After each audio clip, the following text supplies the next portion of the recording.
Oi pessoal, tudo bem? Sejam bem-vindos.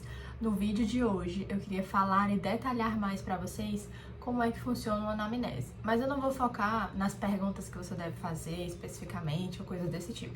Eu vou falar, assim, todos os detalhes. Então esse é um vídeo que a gente vai focar especificamente nesse primeiro contato com os pais e eu vou tentar detalhar o máximo de coisas para que vocês saiam daqui sabendo exatamente o que deve ser feito. Mas antes, deixa eu me apresentar. Eu sou Valesca Romão, sou psicóloga clínica há 6 anos, tenho mestrado em Psicologia do Desenvolvimento pela USP e eu ajudo pessoas que estão iniciando na psicologia pelo meu Instagram, que é @psivalescaromão. Então vamos lá. Nesse primeiro contato, assim que você cumprimentar a família, dê boa tarde, bom dia, boa noite, faça uma pergunta de quebra-gelo. Pergunte, foi fácil achar o prédio? Teve dificuldade para estacionar? Gostou da localização? Como é que foi para você? Você pode fazer essas perguntas já para ir quebrando o gelo antes mesmo de entrar na sala. Depois você pode solicitar que eles entrem, sentem-se e fiquem à vontade. E aí, normalmente, aqui você pode seguir 2 caminhos. Muitas profissionais fazem o seguinte, elas começam se apresentando e perguntam, e já começam a fazer as perguntas sobre a criança, dados gerais, então histórico familiar, questões de nascimento, parto, desenvolvimento, enfim. Eu normalmente faço o contrário, tá? Mas aqui lembrando que eu vou colocar pra vocês a minha experiência e o que funciona pra mim, então você pode testar as duas coisas.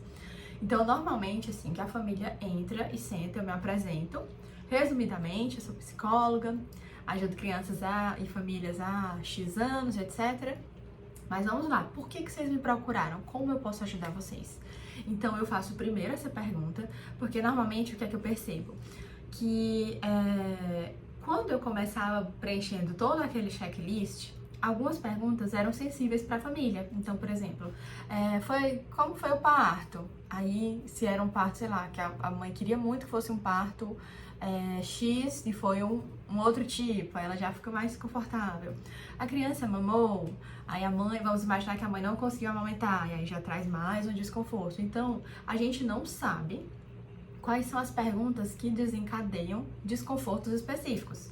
Então, eu tendo a saudar, me apresentar ali brevemente e eu já abro para eles falarem. E aí eu explico, nesse primeiro momento eu quero entender por que vocês me procuraram e aí depois eu vou fazer algumas perguntas específicas, tudo bem? Então vamos lá. E aí eu peço que eles me expliquem o que te trouxe aqui, como eu posso te ajudar, enfim, o que está acontecendo.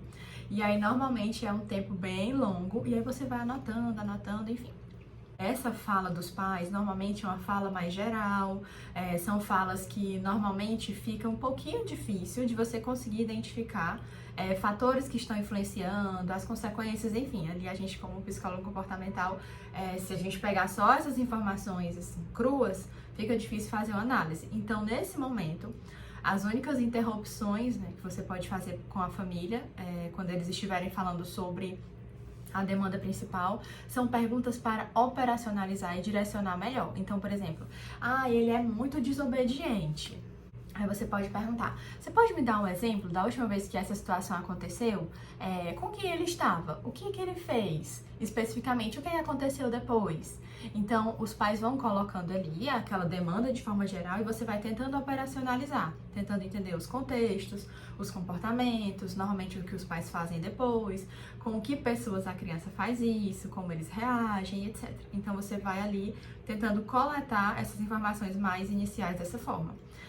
Depois que eu faço todo esse rastreio, e aí eu deixo a família falar bem muito, eles colocarem todas as necessidades deles, daí eu volto e eu digo, pronto, agora eu vou fazer algumas perguntas mais específicas.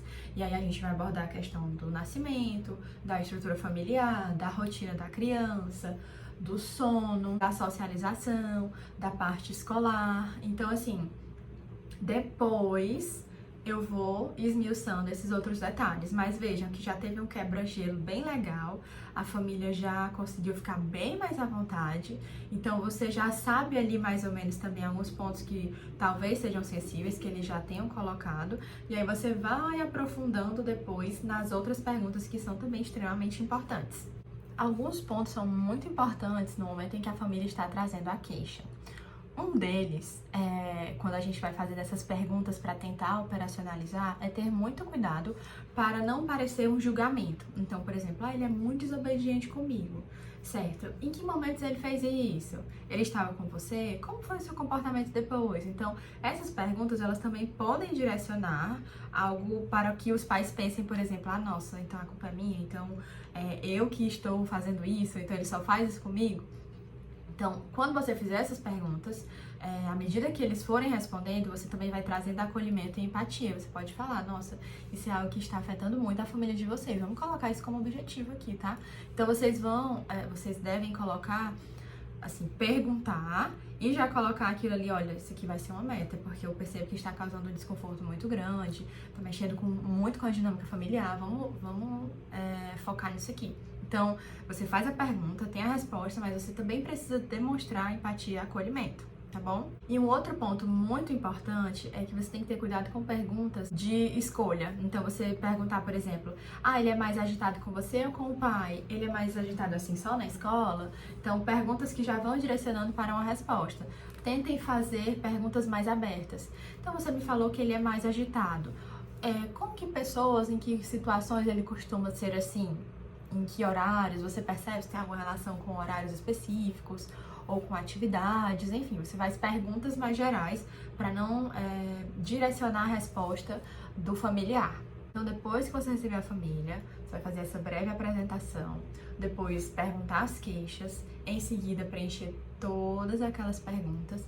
No final dessa parte aqui, que você vai preencher tudo, é importante você já tentar trazer alguma espécie de hipótese ou feedback para a família se sentir segura, tá? Então, por exemplo, olha, o meu filho, ele tem muita dificuldade na fala e às vezes ele bate muito em outras crianças, na escola ele tá com muita dificuldade de se relacionar. Aí você já sabe, por exemplo, enquanto psi, que há muitos dados que demonstram que crianças que têm dificuldades na fala, muito provavelmente elas vão apresentar comportamentos inadequados e externalizantes, porque é uma forma como elas conseguem ali mais rapidamente ter o seu desejo atendido, já que elas não conseguem se comunicar muito bem. Então você pode, se você já tiver algumas informações, você já pode ir pontuando. Olha, eu entendo, mas eu preciso te dizer que normalmente as crianças que apresentam comportamentos que têm algumas questões da fala, apresentam comportamentos inadequados, enfim, você vai colocar isso e você vai perguntar, ela já faz acompanhamento com fono? Como é que tá? Eu posso conversar com essa profissional? Então você já vai trazendo ali para a família que você entende, que você tem segurança nessas informações, que assim, esse caso é um caso que você já tá ali pensando, fazendo hipóteses e compartilhando com a família. Isso é muito importante, dá uma segurança maior para eles. Então, se você tiver informações desse tipo, por isso que é muito importante sempre estar se atualizando, estudando, você pode sim ir pontuando e trazendo hipóteses. Então, por exemplo, eu percebo que sempre que ela chega da escola, ela tem esse aumento de comportamentos inadequados. O que você acha que pode estar acontecendo? Você acha que pode ter algo relacionado à atenção, já que ela passa o dia inteiro na escola e à noite, quando vocês chegam, vocês vão ali basicamente preparar a rotina do sono para a criança dormir? Será que ela não quer um tempinho a mais com vocês? Já pararam para pensar nisso? Ou vocês já testaram isso e não deu certo? Então, trazer essas hipóteses são hipóteses, não tem problema. O que você não pode dizer é tipo, olha, é isso que tá acontecendo, viu? Você vai ter que fazer isso, isso e isso. Você não pode, tipo, bater o martelo na primeira sessão, mas você pode ali levantar coisas e pensar junto com a família, não tem problema, tá? Mas aí você vai sempre levantando a hipótese em forma de pergunta, que é esse modelo que eu acabei de mostrar pra vocês agora. Depois que você levantar as hipóteses, você vai explicar como funciona a sua abordagem. Eu normalmente entrego um papelzinho dizendo o que é a psicologia comportamental, como é que são os primeiros encontros. Então, tipo assim, primeiro passo, segundo passo, terceiro passo. Explico sobre vinculação, explico sobre o sigilo, abordo todos esses pontos para os pais entenderem que, por exemplo, na primeira sessão eu não vou trabalhar manejo de comportamento inadequado. Eu vou vincular com essa criança, porque ela precisa querer estar lá. Esse é o primeiro ponto, certo?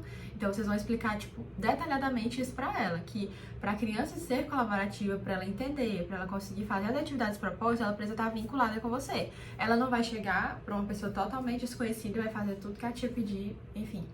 Tem casos raros, mas assim, não é o caminho. Então, vocês vão explicar para os pais, normalmente, o seu plano de trabalho. Dizer quantas sessões normalmente você utiliza para vincular, isso vai variar de criança para criança. Dizer que você vai ter um primeiro feedback mais rápido, depois você vai procurar as escolas, outros profissionais. Então, você precisa dizer para eles o que vai acontecer. Um outro ponto que eu sempre peço para os pais, né, são 2 pontos que normalmente eu abordo com eles, é que quando eles trouxerem a criança pela primeira vez, eles têm que explicar o que é a psicoterapia. Então eu dou modelos, sabe? Se eles não tiverem dito ainda, eu digo, olha, você pode dizer que é uma tia muito legal, que ela brinca, mas que ela também fala sobre as emoções, sabe? Fala sobre as coisas que aconteceram. Então ela vai ser um espaço para você fazer isso. O papai e a mamãe não podem entrar, não podem ficar escutando, é só você e a tia. E aí vai ser muito legal. Você pode também sugerir os pais, por exemplo, se é uma criança que tem muita dificuldade de ficar com pessoas que ela não conhece, às vezes eu peço os pais para filmarem a sala, para mostrar a criança. Às vezes eu peço para os pais mostrarem a minha foto ou me filmarem, né? Eu dou, oi, fulaninha, estou ansiosa para te receber. Estou muito feliz que você vai vir brincar comigo. Então, esses passos anteriores, gente, às vezes fazem toda a diferença, sabe? E aí entra num segundo ponto, a forma como os pais se comportam diante da psicoterapia em relação à criança. Então, por exemplo, tem famílias que falam, vou contar isso aí pra tia Valesca, viu? Tipo, ameaçando. E aí, gente, eu já corto isso, olha, eu não sou essa pessoa, tá? Então, eu deixo muito claro pra criança, às vezes, quando eles chegam, tipo, ai, tia, tem uma coisa, eu tô com medo de te contar. Ai, eu medo? Eu já briguei com você? Eu já fiz, tipo assim, às vezes eu enceno que eu tô brigando, sabe? Eles acham super engraçado. Eles, não, tia, você nunca brigou comigo. E eu falei, nossa, eu nunca vou brigar com você. Já pensou? Nunca, né? Então, eu dou esses exemplos porque as famílias muitas vezes usam isso como ameaça. Tipo, vou falar pra tia Valesca, viu? Então hoje você não vai pra tia Valesca, não. E aí a gente precisa modelar esse comportamento dos pais. E uma outra coisa que os pais às vezes fazem muito é chegar no atendimento, ali na recepção, e começa, tipo assim, a descascar a criança. Olha, essa semana ele fez isso, conte aí tudo pra tia Valesca que você fez de errado, você fez... Não. Então, já na anamnese eu explico tudo isso. Olha, não pode usar a terapia como ameaça no sentido de perder, ou de dizer que vai ficar me contando as coisas, ou mesmo ficar falando as coisas na frente da criança lá na recepção. Então, esse primeiro momento é já pra você ir moldando também ali o comportamento dos pais e a forma como eles vão abordar a criança. Porque assim, gente, uma criança engajada, que gosta de vir, que entende, ela te escuta, ela te valida. Então, se você diz, olha, cara, eu tô vendo aqui que tá com dificuldade de fazer amigo, então, eu tenho um plano que funciona muito. Tipo assim, várias crianças que vieram aqui, a gente fez um plano, deu super certo, vai dar certo pra você também. Aí, tu topa? Vai, bora lá. Então, no plano inclui, aí você vai lá colocando pra ele as coisas que vão acontecer nesse sentido, né? De acordo com cada objetivo terapêutico. Então, esse pré, ele influencia muito ali no começo e na vinculação, certo? Eu tinha anotado alguns pontos aqui, eu acho que eu consegui abordar todos pra vocês. Mas é isso, depois a gente pode fazer um primeiro vídeo falando sobre o primeiro dia com a criança, eu acho que também é muito interessante. Lembrando que nesse dia da anamnese vocês também têm que aplicar a autorização, o contrato, a frequência, enfim, são todos os documentos que você precisa aplicar ali no primeiro dia e que eu já fiz um vídeo anterior falando sobre esses documentos, tá bom? Galera, então é isso, muito obrigada, espero ter ajudado vocês. Lembrando que tudo o que eu trago aqui é sobre a minha prática e sobre a minha experiência. Eu tento sempre estar muito conectada com as normas do CRP, mas alguns detalhes eles são muito individuais. Então, pode ser que você se identifique com essas práticas, as falas, as coisas que eu trago, mas pode ser que não. Então, eu espero que isso tenha te ajudado de alguma forma. Comenta, curte e compartilha com a sua amiga que também está nesse início de carreira e que tem várias dúvidas. Um beijo, galera. Tchau!